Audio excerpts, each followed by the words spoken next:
Hello everyone. आज का हमारा टॉपिक है पैरामेट्रिक टेस्ट। स्टैट का जो हमारा 10 चैप्टर है उसको डिस्कस करेंगे। तो सबसे पहले आपको पता होना चाहिए कि स्टैटिस्टिकल टेस्ट जो होते हैं, टेस्ट ऑफ सिग्निफिकेंस होते क्या हैं। ये हमने अपनी प्रीवियस वीडियो जो नॉर्मल डिस्ट्रीब्यूशन हमने पढ़ा था, उसके बाद प्रोबेबिलिटी के टाइप्स पढ़े, वहां पे भी बहुत बार डिस्कस किया है, या टेस्टिंग ऑफ हाइपोथेसिस में भी हम इसको डिस्कस कर चुके हैं। पर स्टैटिस्टिकल टेस्ट होता क्या है? स्टैटिस्टिकल टेस्ट जो होते हैं वो मैथमेटिकल टूल है या मेथड है which is available to generalize the information obtained from the sample of the population. जैसा हमने बात किया कि एक पूरी पॉपुलेशन है जिसको आप स्टडी करना चाहते हो, जिसके बारे में कुछ इन्फॉर्मेशन निकालना चाहते हो, लेकिन इतने सारे लोगों को आप स्टडी नहीं कर सकते, आपके पास टाइम उतना नहीं है, आपके पास पैसे उतने नहीं है। तो कॉस्ट को कम करने के लिए, टाइम ज्यादा कंज्यूम ना हो, इसके लिए हम क्या है, कुछ लोगों को ड्रॉ करते हैं। यानी ये हमने सैंपल ड्रॉ किया है पॉपुलेशन में से, इस सैंपल को हमने ड्रॉन किया और इसके जो हम मीन्स, इसकी स्टैंडर्ड एरर, स्टैंडर्ड डेविएशन, ये सब निकालते हैं और इसका जो रिजल्ट आया वो जनरलाइज करते हैं कि वो पूरी की पूरी पॉपुलेशन के लिए सेम है। तो ये जो टेस्ट हम लगाते हैं ये सब जानने के लिए कि जो इन्फॉर्मेशन हमें सैंपल से मिली है वो पूरी पॉपुलेशन पर हम लगा सकते हैं नहीं, उसके लिए जो मैथमेटिकल मेथड होते हैं उनको हम बोलते हैं स्टैटिस्टिकल टेस्ट।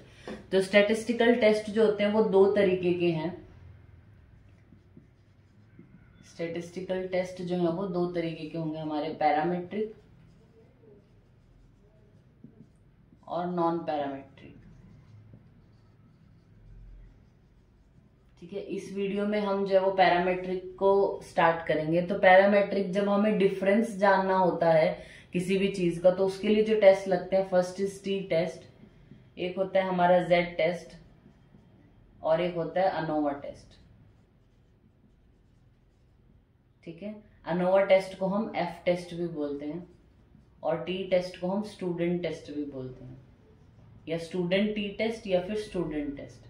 जब हमें पैरामेट्रिक डेटा हो हमारे पास और हमें कोरिलेशन को टेस्ट करना है तो उसके लिए पियर्सन कोरिलेशन कोएफिशिएंट होता है। ठीक है, जब डिफरेंस जानना है तो ये तीन टेस्ट है, जब कोरिलेशन जानना है तो पियर्सन कोरिलेशन कोएफिशिएंट है।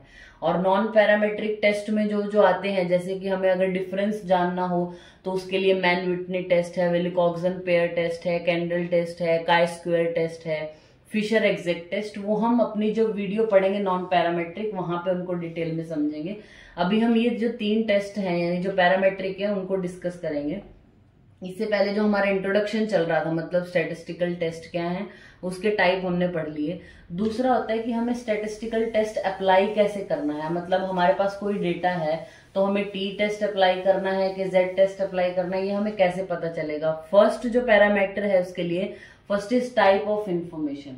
आपके पास जो भी इंफॉर्मेशन है वो किस टाइप की, उसके बेसिस पे भी टेस्ट लगता है। जैसे कि हम बात करें कि अगर आपको जो कंपेयर करनी है ऑब्जर्वेशन, एक या दो से ज्यादा ग्रुप में या दो ग्रुप में जो है वो आपको कंपैरिजन करना है किसी चीज का, तो वहां पे आप टी टेस्ट अप्लाई करते हो, वो भी अनपेयर टी टेस्ट। अगर आपके पास जैसे कि रिलेशन बताना है आपको टू सेट ऑफ ऑब्जर्वेशन का, तो वहां पे काई स्क्वायर टेस्ट है जिसको हम अप्लाई कर सकते हैं। फिर दूसरा हमारे पास क्या है कि आपका जो डेटा कलेक्टेड है वो क्या है, यानी टाइप ऑफ डेटा के बेसिस पे भी डिपेंड करता है।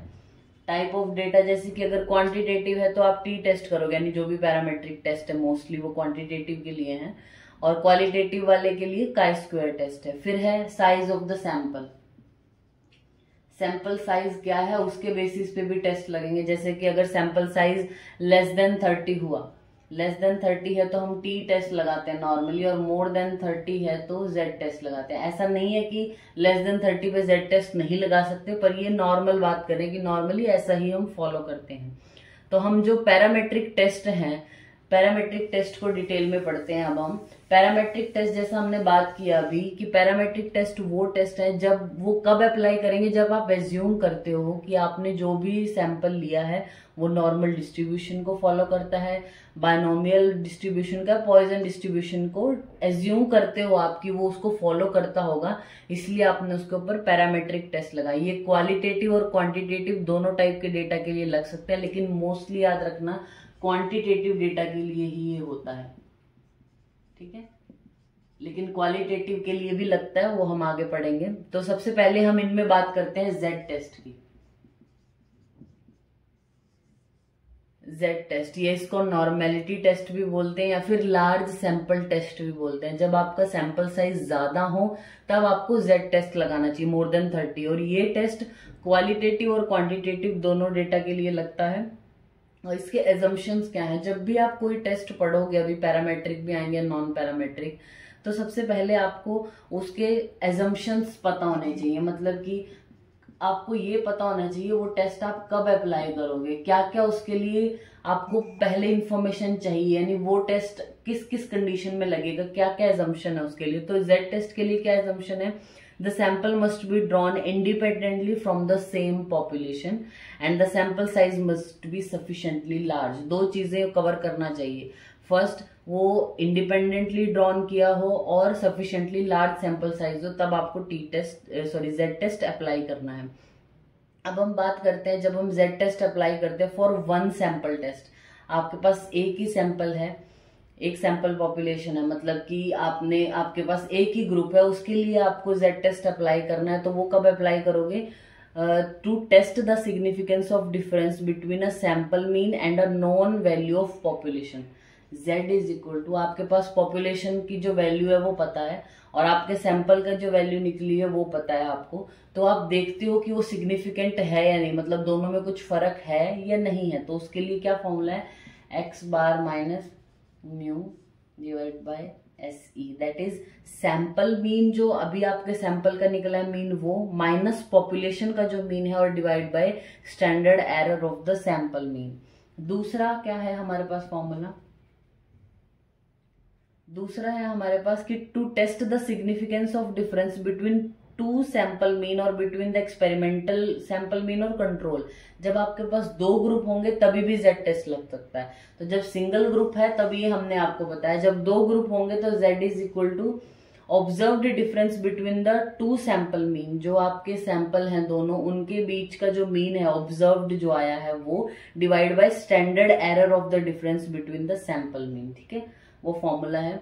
Next, pre request is to apply the Z test of mean. कब कब आप जेड टेस्ट और अप्लाई करोगे, सबसे पहले आपका जो सैंपल है वो रेंडमली सिलेक्टेड होना चाहिए, डेटा जब आपका क्वांटिटेटिव होगा, नॉर्मली डिस्ट्रीब्यूटेड होगा और सैंपल साइज 30 से ज्यादा होगा, तब आप जो है वो जेड टेस्ट अप्लाई करते हो। जेड टेस्ट जो कैन बी वन टेल्ड और टू टेल्ड। अब आपको ये पता होने के लिए नॉर्मल डिस्ट्रीब्यूशन पढ़ना पड़ेगा कि नॉर्मल डिस्ट्रीब्यूशन क्या है।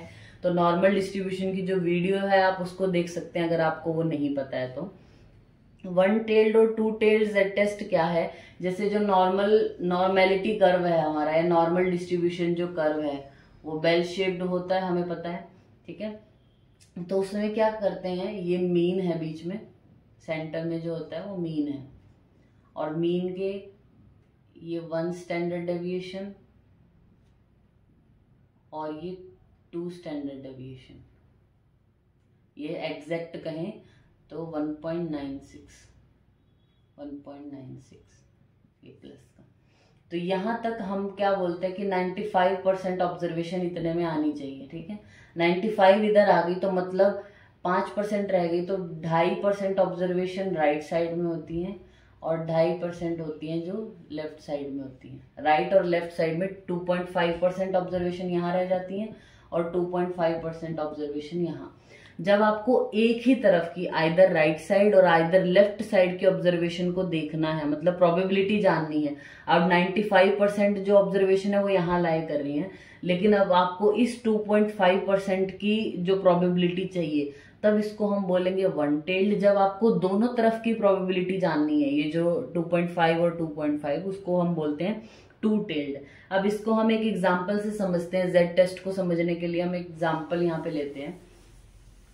एक क्वेश्चन इस तरीके से आपको पूछा जा सकता है कि अकॉर्डिंग टू हार्वर्ड स्टैंडर्ड,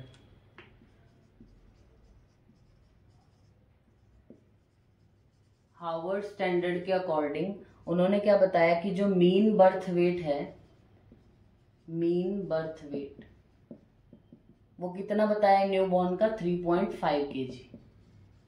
ठीक है, लेकिन आपने एक सैंपल स्टडी की, किसी एक पर्टिकुलर जगह पे आपने कंडक्ट किया कि 49 डिलीवरीज हुई है वहां पे, मतलब किसी कॉलेज की बात कर लेते हैं। ये हार्वर्ड स्टैंडर्ड ने बताया कि मीन बर्थ वेट इतना होता है, लेकिन किसी रिसर्चर ने क्या किया, किसी एक जगह पे गए और वहां पे रिसर्च अपनी चालू की, तो उन्होंने देखा कि 49 डिलीवरीज हुई हैं और 49 डिलीवरी में जो मीन बर्थ था, मीन बर्थ जो निकला है वो 2.5 kg है with standard deviation. Standard deviation है वो 0.7 kg, इतना उन्होंने फाइंड किया। तो अब आपको ये बोला गया कि जो ये टेस्ट करके बताओ स्टैटिस्टिकली कि mean birth weight of the study group, मतलब स्टडी ग्रुप का जो मीन बर्थ वेट है is differ significantly from the Harvard standard. Harvard standard से ये स्टैटिस्टिकली डिफरेंट है या नहीं, आपको पता तो चल रहा है कि यहाँ 2.5 आया, यहाँ 3.5 आया, लेकिन आप स्टैटिस्टिकली इसको प्रूव करना है तो सबसे पहले आपको देखना है कि कौन सा टेस्ट लगेगा। सबसे पहले डेटा क्वांटिटेटिव है, मीन भी निकला हुआ, स्टैंडर्ड डेविएशन है हमारे पास, तो ये डेटा क्वांटिटेटिव है, एक चीज फॉलो की। दूसरा, रैंडमली वो गया है, कहीं भी जाके स्टडी की तो रैंडम है, सैंपल सिलेक्ट किया हुआ। दूसरा 49 डिलीवरीज, 49 डिलीवरी मतलब आपका सैंपल साइज 30 से ज्यादा है, तो यहाँ पे क्या हम एज्यूम करते हैं कि Z टेस्ट आपका अप्लाई होगा। तो Z is equal to mu minus x bar divide by standard error होता था ना, तो standard error is equal to standard deviation divide by under root n, ये फॉर्मूला बनता है। जो आपका पॉपुलेशन का जो मीन हमारा मतलब मेन आया है, स्टैंडर्ड जो है वो कितना आया है 3.5 kg उन्होंने बताया। जो हमने जब ट्राई किया सैंपल लिया तब कितना है 2.5, स्टैंडर्ड डेविएशन है हमारा 0.7 और हमारे पास सैंपल कितना है 49, तो 49 का अंडर रूट करना है। इसको जब आप कैलकुलेट करोगे तो Z की वैल्यू आएगी आपकी 10, ठीक है।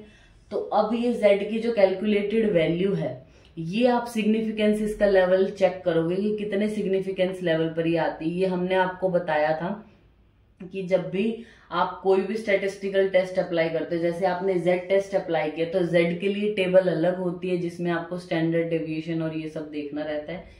जब आप T के लिए अप्लाई करोगे तो उसके लिए आपको अलग टेबल देखनी होगी। तो Z के लिए जो टेबल है वो बहुत शॉर्ट में मैं आपको यहाँ पे बता देती हूँ। आपको ये याद रखना है कि जो Z की वैल्यू आई है वो हमारी कितनी आई है 10, तो उन्होंने बोला Z और ये P 1.6, ये 1.0, ये है 2.0 और ये है 0.05, 2.3 और ये है 0.02 और 2.6 0.01, इस तरीके से उन्होंने बताया हुआ है।